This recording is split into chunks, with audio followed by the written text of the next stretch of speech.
नमस्कार। यो हो समाचारमा स्वागत छ। म दिपेश घिमिरे। म अपेक्षा तिमिल सेना। सुरु गरौँ अहिलेसम्मका प्रमुख समाचारबाट।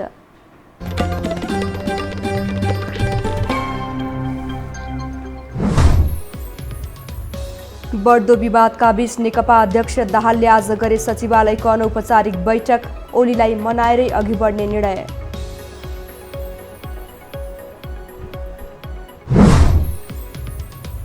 नेपालमा कोरोनाले आज 18 जनाको मृत्यु, 2900 संक्रमित थपिए, 4500 संक्रमण मुक्त।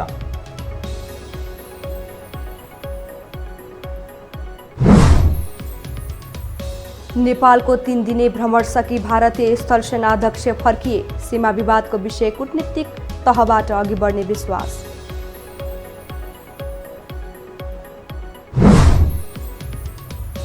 अमेरिकी राष्ट्रपतीय चुनावमा डेमोक्रेटिक उम्मेद्वार बाइडेनको अग्रता कायमै, मतगणना रोक्न ट्रम्पको अपिल अदालतद्वारा खारेज।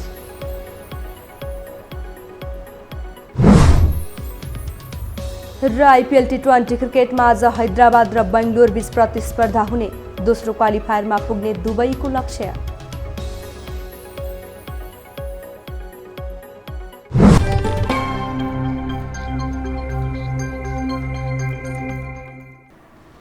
अब समाचार विस्तारमा।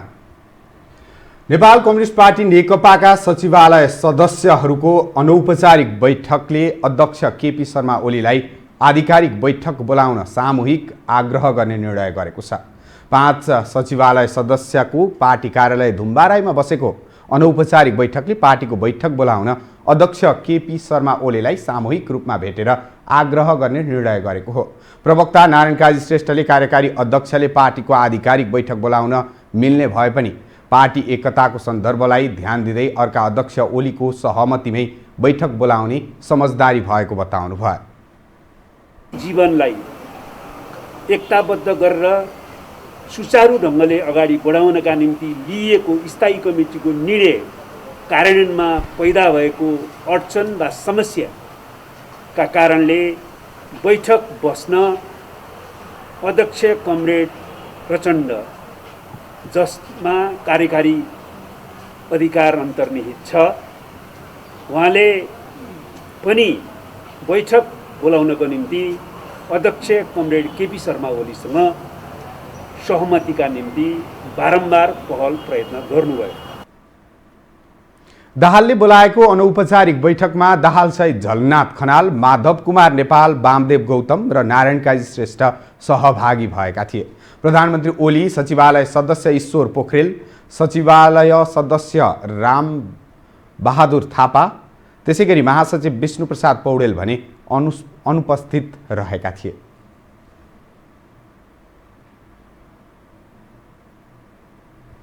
नेकपामा पछिल्लो समय चुलिएको विवादपछि असन्तुष्ट पक्षले छुट्टै भेला मार्फत अध्यक्ष केपी ओलीलाई पेलेरै अघि बढ्ने रणनीति अपनाएका छन्।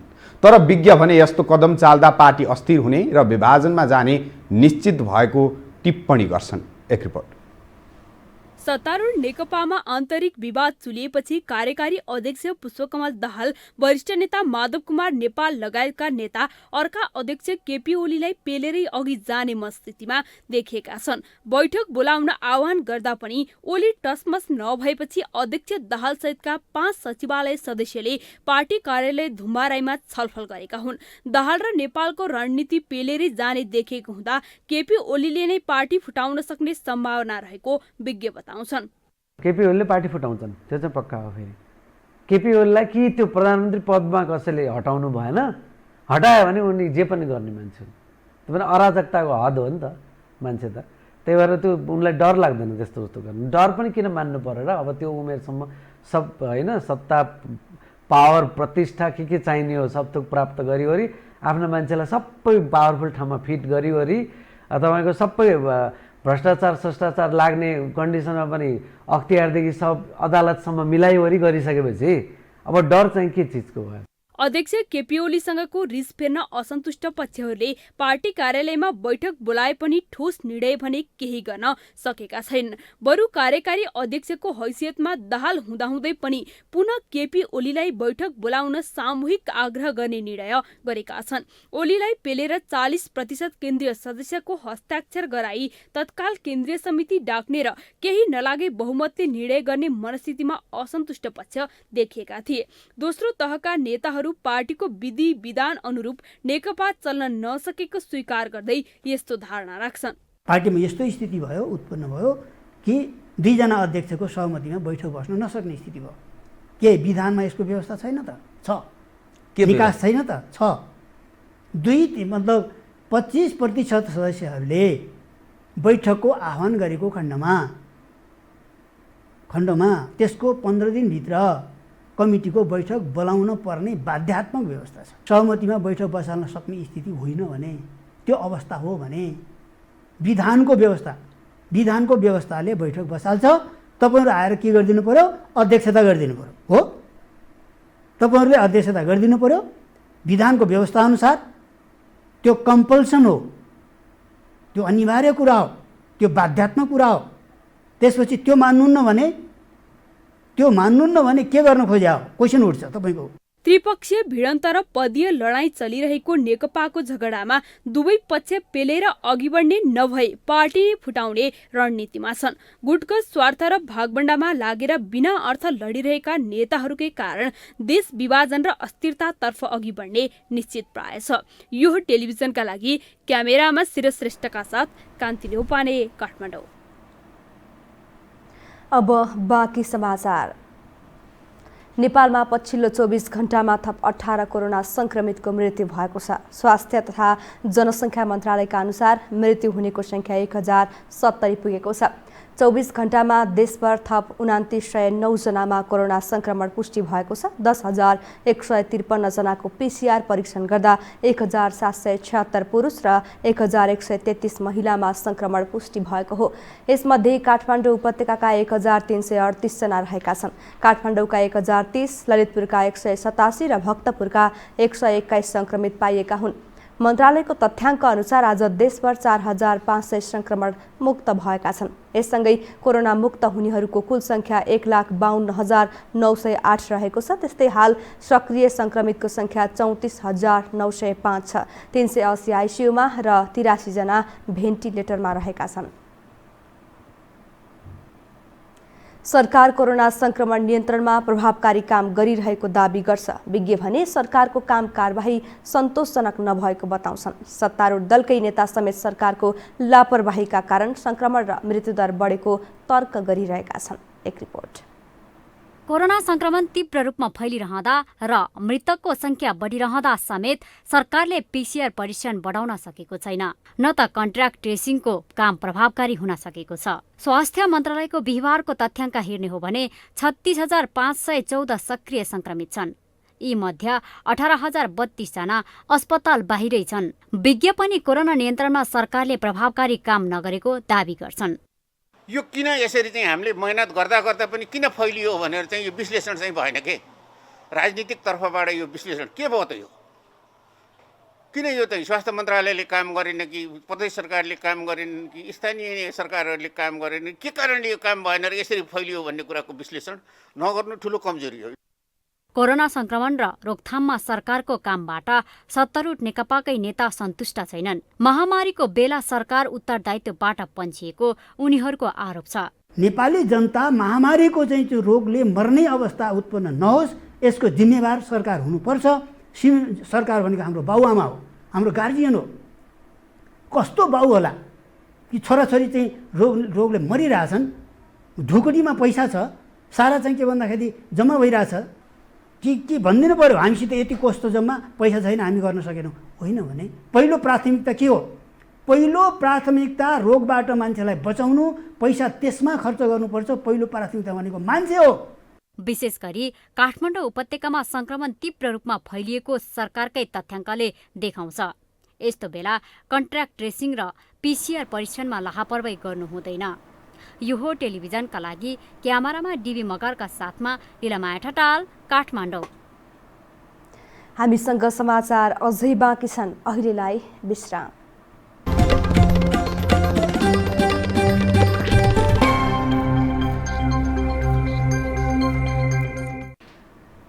विश्रामपछि स्वागत छ। अब बाँकी समाचार। कानुन व्यवसायीहरूले कोरोना उपचारको नाममा सरकारले नागरिकबाट असुलेको शुल्क एक हिसाब गरेर फिर्ता गर्नुपर्ने बताएका छन्। उनीहरूले अदालतले समेत शुल्क असुल्न नहुने आदेश दिइसकेको अवस्थामा सरकारले अहिलेसम्म लिएको शुल्क एक हिसाब गरेर फिर्ता गर्नुपर्ने बताएका हुन्। आज सञ्चारकर्मीसँग कुराकानी गर्दै अधिवक्ता लोकेन्द्र ओलीले असोज 15 गते यता सरकारले संविधान विपरीत काम गरेको पुष्टि भएको बताउनुभयो। कोभिड-19 को नाममा शुल्क लिने कानुनी सम्पूर्ण प्रक्रिया अब बन्द भएको छ। यो भन्नुको अर्थ यो व्यवस्था रहेसम्म उनीहरूले अब कोभिड-19 का लागि एक पैसा पनि कोहीसँग लिन पाउँदैन। त्यस्तै अर्का कानुन व्यवसायी चन्द्रकान्त ग्यावालीले अबदेखि सरकारले कोरोनाको परीक्षण र उपचारको सम्बन्धमा कुनै पनि शुल्क लिन नहुने तर्क गर्नुभयो। संविधानको मौलिक हकले पुष्टि गरेको विषयलाई सर्वोच्च अदालतको फैसलाले थप पुष्टि गरेको पनि सरकारले त्यसको पालना गर्नुपर्ने उहाँको भनाइ छ।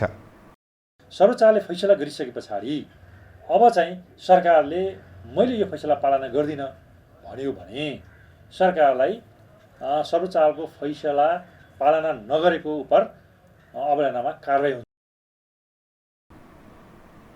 यसअघि सर्वोच्च अदालतले कोरोना संक्रमणको उपचारमा शुल्क नलिन आदेश गरेको थियो। तर सरकारले नागरिकलाई वर्गीकरण गर्दै तिर्न सक्नेहरूबाट शुल्क लिने निर्णय गरेपछि अदालतको अपहेलना भएको सम्बन्धमा मुद्दा परेको थियो। मुद्दा सुनवाई गर्दै सर्वोच्च अदालतले सरकारलाई 7 दिनभित्र अपहेलना नभएको सम्बन्धमा प्रमाण पेश गर्न आदेश दिएको थियो। भारतका सेनाध्यक्ष मनोज मुकुन्द नरवाणे नेपालको 3 दिने भ्रमण सकी आज स्वदेश फर्किए। मानर्थ महारथी उपाधि ग्रहण गर्ने बहानामा आएका नरवाणेले राष्ट्रपति, प्रधानमन्त्री र प्रधान सेनापतिसम्मलाई भेट्न भ्याए। सीमा विवादको सम्बन्ध चिसिएका बेला भएको भ्रमणसँगै उनी के सन्देश लिएर स्वदेश फर्किए भन्ने चासोको विषय बनेको छ। एक रिपोर्ट। नेपालको 3 दिने भ्रमण सक्नु अघि भारतका स्थल सेना अध्यक्ष मनोज मुकुन्द नरवाणेले प्रधानमन्त्री केपी शर्मा ओलीसँग भेट गरे। यस क्रममा प्रधानमन्त्री ओलीले दुई देशबीच सदियौं पुरानो सम्बन्ध रहेको स्मरण गरे। उनले कतिपय विषयमा दुई देशबीच रहेका समस्या समाधान हुने विश्वास पनि व्यक्त गरे। यस्ता नियमित कामहरू, नेपाल भारत सम्बन्धका नियमित कुराहरू, भइआएका चलन चल्तीका कामहरूलाई निरन्तरता दिने क्रममा नै हामीले एउटा विश्वासको वातावरण बनाउँदै हाम्रा बीचका समस्या, चाहे त्यो सीमाको होस् चाहे अरू विषयका हुन्, ती समस्या समाधान गर्नका लागि सहयोग पुर्याउँछ भन्ने हाम्रो मान्यता रहेको छ। नरवाणेले बिहिबार राष्ट्रपति विद्यादेवी भण्डारीसँग भेट गरेका थिए। त्यसअघि राष्ट्रपति भण्डारीले उनलाई नेपाली सेनाको मानार्थ महारथीको पदवी प्रदान गरेकी थिइन्।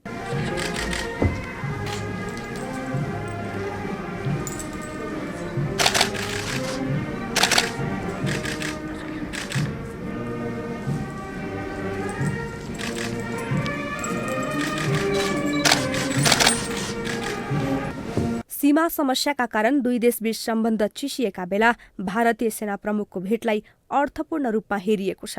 दुई देशका सेना प्रमुखले अर्को देशमा मानार्थ महारथीको उपाधि ग्रहण गर्ने चलन अनुरूप नरवाणे नेपाल आएका हुन्। केही महिना अघि नेपाल विरोधी अभिव्यक्ति दिएको भन्दै उनको भ्रमणको आलोचना भयो। अर्कातिर उनी भारतीय सेनामा दोस्रो नम्बरका भएकाले उपाधि औचित्यपूर्ण नभएको पनि तर्क गरियो। उनको भ्रमणबाट अपेक्षा राख्नेहरूको जमात पनि ठूलै छ।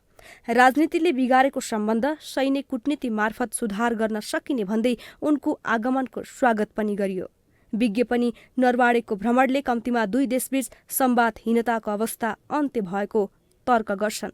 हामीले त्यसो भन्यो, त्यसले भन्न पाइन्छ र भनेर हामी धेरै भावनामा र धेरै उत्तेजित भयौँ, धेरै आवेगात्मक हामीले चाहिँ अभिव्यक्ति दियौँ। ल्याउनै पर्दैन, किन आउनु पर्यो भन्ने किसिमका भए।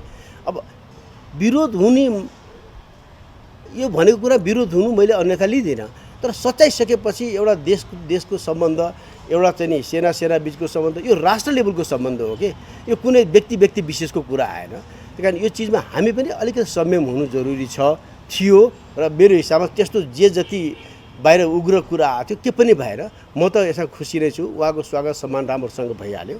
अब उहाँ आज जाँदै हुनुहुन्छ। मेरो हिसाबमा उहाँ अनि फेरि हाम्रो त्यो डायलगहरू पनि राम्ररी भएको छ। यो सकारात्मक भयो, मेरो हिसाबमा प्रोडक्टिभ भिजिट भयो। जे होस्, नरवाडे 3 दिने नेपाल भ्रमण सकेर फर्किसकेका छन्। उनको भ्रमणले दुई देशबीचको सम्बन्धले कस्तो रूप लेला भन्ने हेर्न केही दिन कुर्नै पर्ला।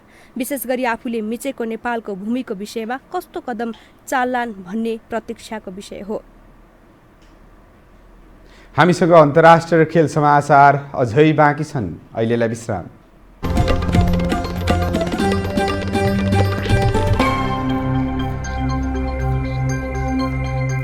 बाइडन 6 मतले मात्रै पछि छन्। पछिल्लो परिणाम अनुसार बाइडनले 264 र ट्रम्पले 214 इलेक्टोरल मत प्राप्त गरेका छन्। अमेरिकाका 50 राज्यमध्ये 43वटा राज्यको मत परिणाम आइसकेको छ। यसैबीच अमेरिकी राष्ट्रपति डोनाल्ड ट्रम्पले मतगणना रोक्न गरेको अपिल अदालतले खारेज गरिदिएको छ। अमेरिकाको जिल्ला अदालतका न्यायाधीश पाउल डायमन्डले ट्रम्पको निर्वाचन अभियानका प्रतिनिधिले अदालतमा राखेको माग खारेज गर्ने निर्णय गरेका हुन्। डायमन्डले मतगणना रोक्न गरिएको माग अस्वीकार गर्दै दुई पार्टीको सम्झौतामा विवाद विषय टुङ्ग्याउन आग्रह गरेका छन्। उनले मतगणना भइरहेको स्थानमा प्रत्येक पार्टीका 60 प्रतिनिधि जान पाउने समेत बताएका छन्। अब पालो खेल समाचारको।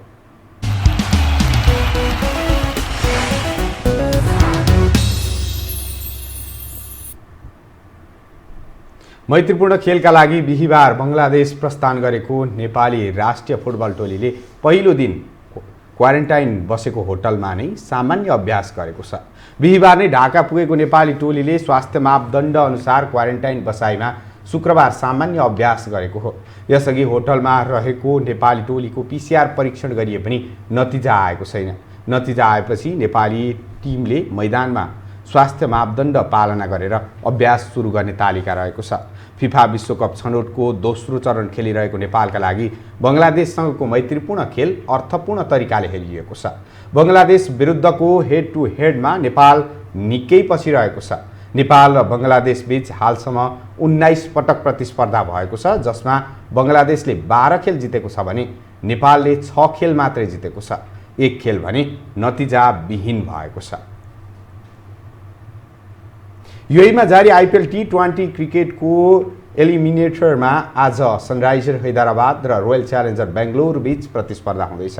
क्वालिफायर प्रवेशका लागि अहिले केही बेरमा हैदराबाद र बेङ्गलोर बीचको खेल अबुधाबीमा हुनेछ। शेख जायद क्रिकेट स्टेडियममा हैदराबाद र बेङ्गलोर जित निकाल्ने लक्ष्यसहित मैदान उत्रिनेछन्। दुई टिम जित निकाल्दै दोस्रो क्वालिफायर पुग्न चाहन्छन्। यस खेलको विजेता दोस्रो क्वालिफायरमा पुग्नेछ र फाइनल प्रवेशका लागि दिल्ली क्यापिटल्ससँग खेल्नेछ। खेल समाचारसँगै हामी यो समाचारको अन्त्यमा आइपुगेका छौँ। जाँदा जाँदै प्रमुख समाचार पुनः एकपटक।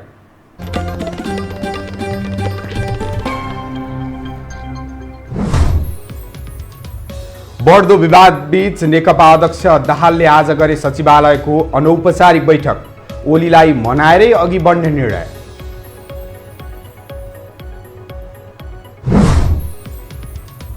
नेपालमा कोरोनाले आज 18 जनाको मृत्यु, 2909 संक्रमित थपिए, 4500 संक्रमण मुक्त।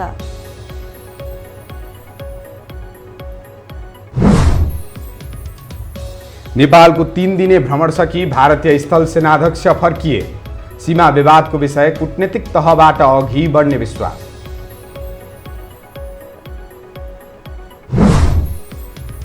अमेरिकाको राष्ट्रपतीय चुनावमा डेमोक्रेटिक उम्मेद्वार बाइडनको अग्रता कायमै, मतगणना रोक्ने ट्रम्पको अपिल अदालतद्वारा खारेज।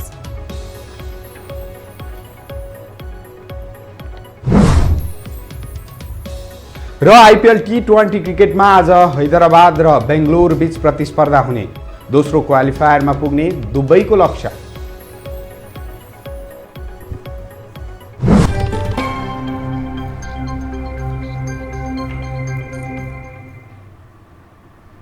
हवस् त यो समाचार सकियो। समाचार बुलेटिनका साथै यो टेलिभिजनका सम्पूर्ण कार्यक्रम यो टेलिभिजन.com, यो खबर.com, युट्युब र फेसबुकमा पनि पढ्न र हेर्न सक्नुहुनेछ। मोबाइलमा यो टिभी एप डाउनलोड गरी हामीलाई प्रत्यक्ष हेर्न सक्नुहुनेछ। तथ्यसहितको निष्पक्ष समाचारका लागि यो टेलिभिजन हेर्दै गर्नुहोला। नमस्कार।